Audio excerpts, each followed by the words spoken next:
Hi guys, Alice Taylor down here at Lytham Golf Academy, and today I'm going to be reviewing the Cobra King Forged MB CB irons.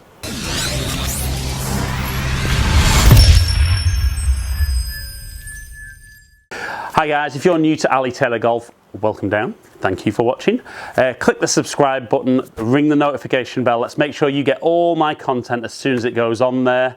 Please comment below. I'll get back to as many comments as I can. And follow me on Instagram and Twitter, both under Ali Taylor Golf.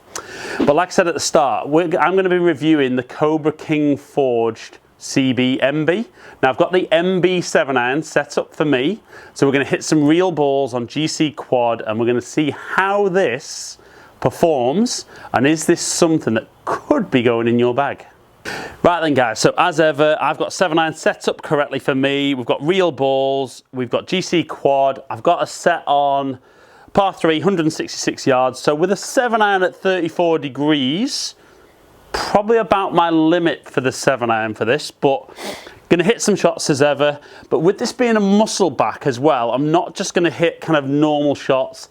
I'm going to try and demonstrate with the design of the club how much easier it is to maybe influence the trajectory and the shape of the ball a little bit more, which maybe some of the game improvement irons out there don't give you that opportunity, but give you that little bit more forgiveness. So we've got a really good looking muscle back iron in the 7-iron, black finish. So we've got a 6-gram tungsten weight in the toe and another 6-gram tungsten weight in the sole to try and raise that moment of inertia, make it a bit more forgiving. Got a really compact looking head, nice thin top line. Not going to be everyone's cup of tea with the size, but it's really impressive that with a muscle back iron, you know, Cobra are really trying to get some technology in there to make it a little bit more playable. So obviously with this set, muscle back in 7 down, cavity back 6 longer, but this is the 7-iron. So few normal ones to begin with, but it looks so nice behind the golf ball, and I really like the black head against the white ball, so I like the look. Let's see what it feels like. That feels incredibly nice. So has that got just enough to get over the bunker? So we'll take that. That felt a pretty solid one to begin with. Didn't quite turn over, but a good start. Very noticeable when you strike it with the black head exactly where you've hit it. So some nice feedback as well for there. So shot 2.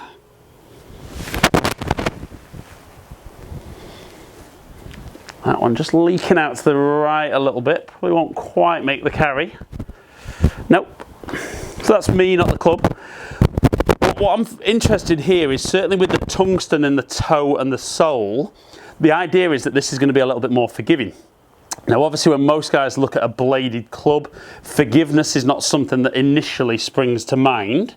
So it'll be interesting to see when we look at the average for these shots, how consistent the ball speed is.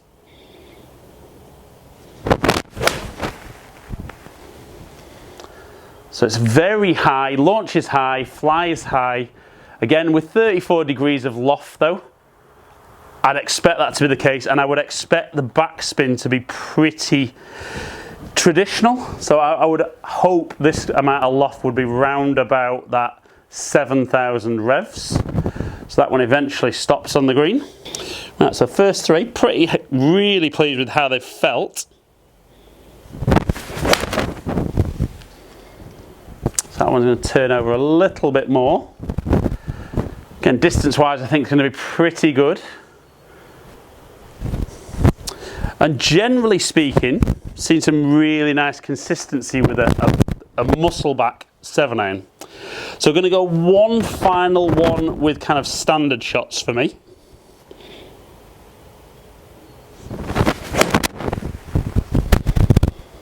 Now that one didn't feel like I got all of that.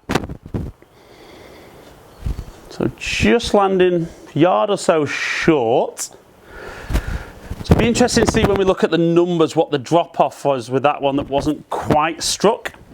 But like I said, you know, if you're the type of player that's in the market for this kind of club, maybe in those shorter clubs as well, the ability to control the trajectory a little bit. So they were quite high.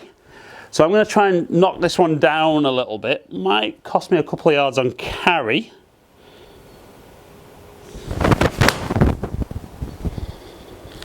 But much, much easier to control the trajectory into there. And like I said, yeah, maybe cost me a yard or two with carry, but we could see that ball flight much, much lower. So again, let's hit another low one into that green.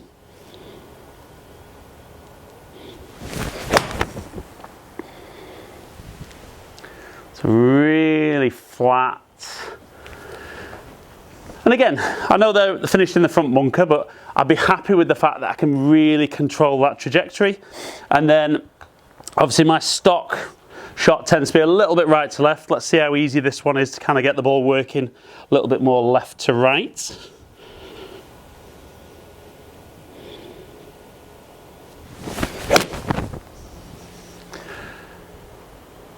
Just trying to work a little bit from left to right. And again, yeah, nice and easy. So for me, certainly for a muscle back 7-iron, still felt pretty forgiving, but let's look at some numbers and see how the King Forged MB stacks up. Right then guys, so we looked there and certainly shot 5 down there was that last one that I didn't quite strike. So we saw a little drop off in ball speed, but not horrendous by any means. Even with a couple of little knockdowns in there and that fade, we can see spin at just over 7,000, so really, really much higher than you'll see a lot of the 7-irons out there, just simply because of that 34-degree loft. We can see the peak height just over 36 yards with the normal shots, but then able to hit those little punchy, low-flighted ones in there, much, much lower control in the trajectory. And overall, even including the ones that were maybe a little bit shorter, average carry 157, and then obviously we'd expect the total to be very close to that because of that amount of spin. But some super impressive numbers from a muscle back 7-iron. Right then guys, so what did I think of that iron? I mean, looks wise and feel wise, ticks all the boxes.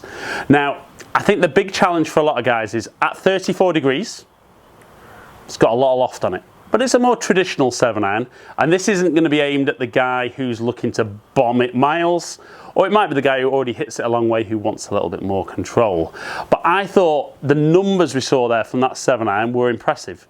You know, even the ones that I didn't quite get, normally with a more bladed club you see a big drop off in those numbers. But for this club, didn't really see a huge drop off, but saw enough that I think I've got to be a little bit more precise with my strike.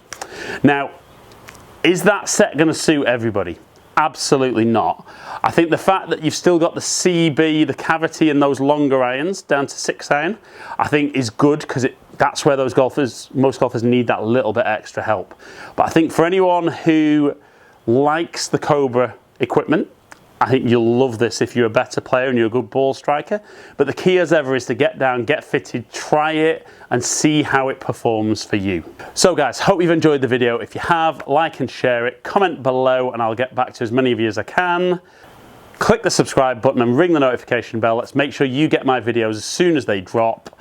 Follow me on Twitter and Instagram under Ali Taylor Golf.